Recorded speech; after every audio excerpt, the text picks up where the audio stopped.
Hello guys, you are seeing Prime News Australia, where we show you the latest and important news of Australia in the fastest and reliable way. So come, let's start by not delaying 25 big updates of the Australia, especially for you. Before proceeding in the video, comment by commenting from which state you are watching, and also like video so that YouTube can reach this video to more people of Australia.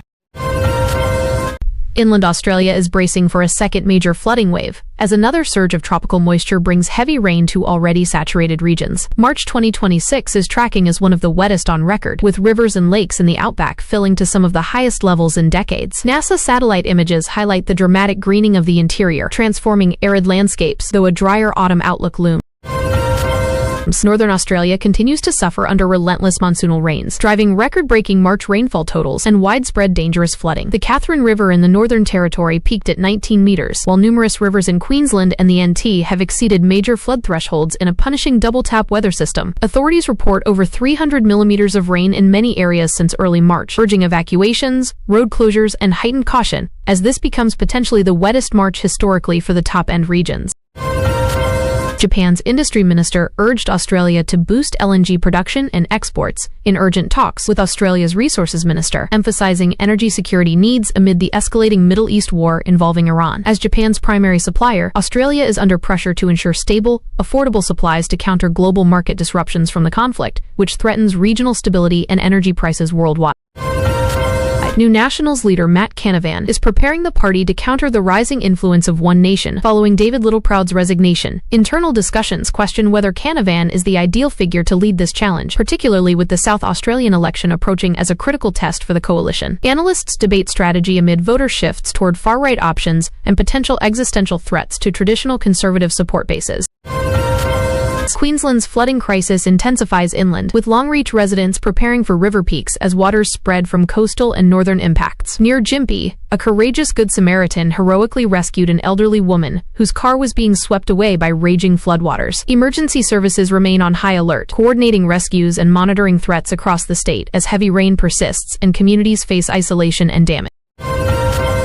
A swimmer was dramatically rescued several kilometers offshore on the Gold Coast after going missing in wild, stormy surf conditions amid severe weather warnings. The intense operation by lifeguards and emergency crews highlights the extreme marine dangers from ongoing East Coast storms, rough seas, and powerful currents, with authorities stressing public caution during these hazardous marine weather patterns affecting beaches nationwide.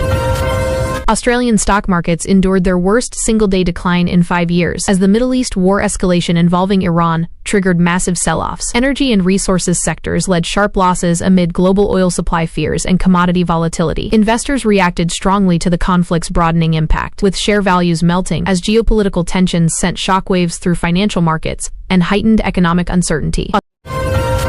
Australian consumer sentiment showed a modest rebound in early March after months of decline, according to surveys, yet overall confidence remains low. Rising petrol prices, fueled by Middle East conflict disruptions, combined with war-related economic fears, continue to weigh heavily on households. While some optimism emerged, pessimism dominates as energy costs and global instability pressure living standards and spending intentions.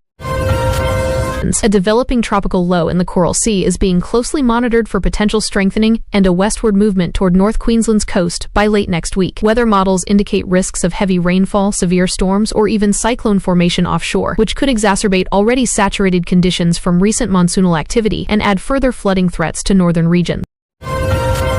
Immigration policy reforms have tightened rules for the 407 occupational trainee visa and expanded government powers to suspend temporary residence visas, potentially imposing blanket bans on applicants from entire countries. These changes aim to enhance border security and address migration system integrity amid ongoing debates over enforcement, humanitarian obligations, and labor market needs in Australia.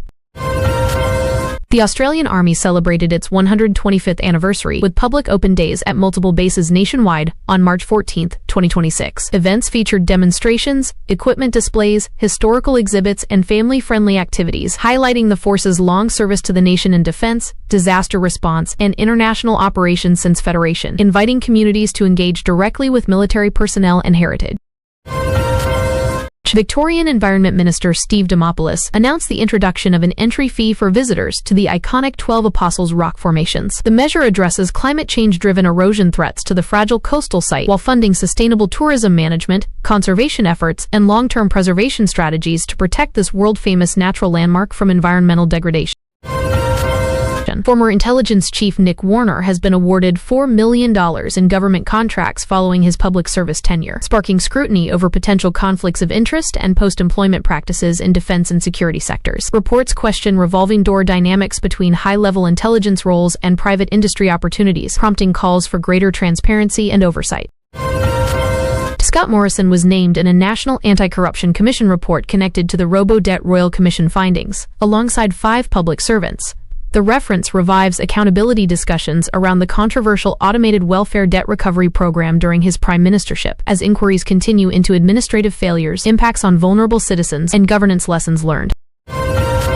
Sydney-born footballer Adrian Sagecic has switched his international allegiance from the Australian Socceroos to Croatia, catching Football Australia off guard just months before the 2026 World Cup. The talented attacker's decision complicates national team squad planning, selection strategies, and preparation efforts for the upcoming global tournament hosted in North America.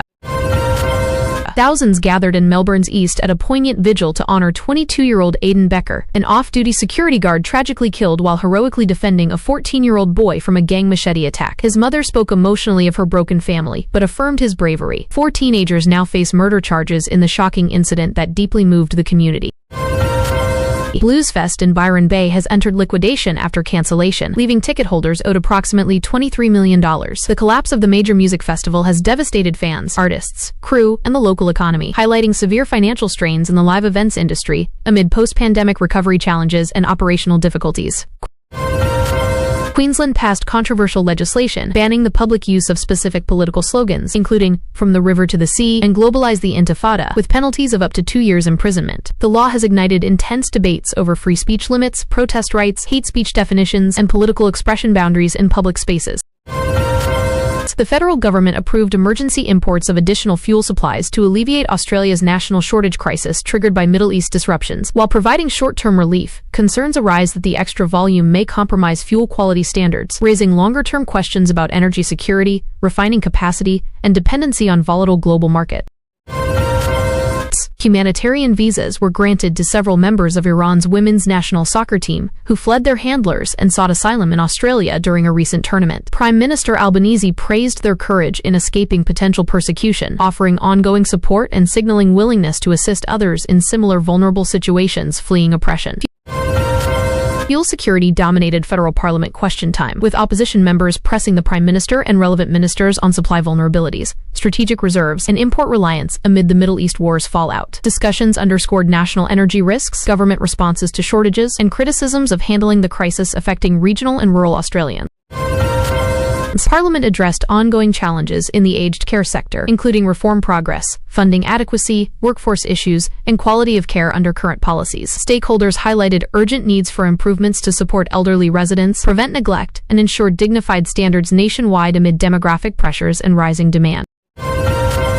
Australian politicians debated foreign policy responses to the escalating Middle East war, focusing on alignment with U.S. and Israeli actions against Iran, risks of further escalation, and implications for regional stability. Concerns were raised about Australia's alliances, potential involvement, humanitarian impacts, and balancing diplomatic positions amid global tension. Reports of a U.S. refueling plane crash in the Middle East heightened Australian discussions on allied military operations and defense preparedness amid the broadening conflict. The incident indirectly influenced parliamentary and public talks on risks to coalition activities, Australian personnel safety, and strategic implications for Indo-Pacific security priorities. Persistent heavy rain, storms, and monsoonal systems continue dominating Australia's weather headlines, sustaining flooding threats across northern, inland, and parts of eastern regions. Emergency services repeatedly warn of flash flooding dangers, road hazards, isolation risks, and community safety measures, as the prolonged wet period shows little immediate sign of easing, impacting daily life and recovery efforts.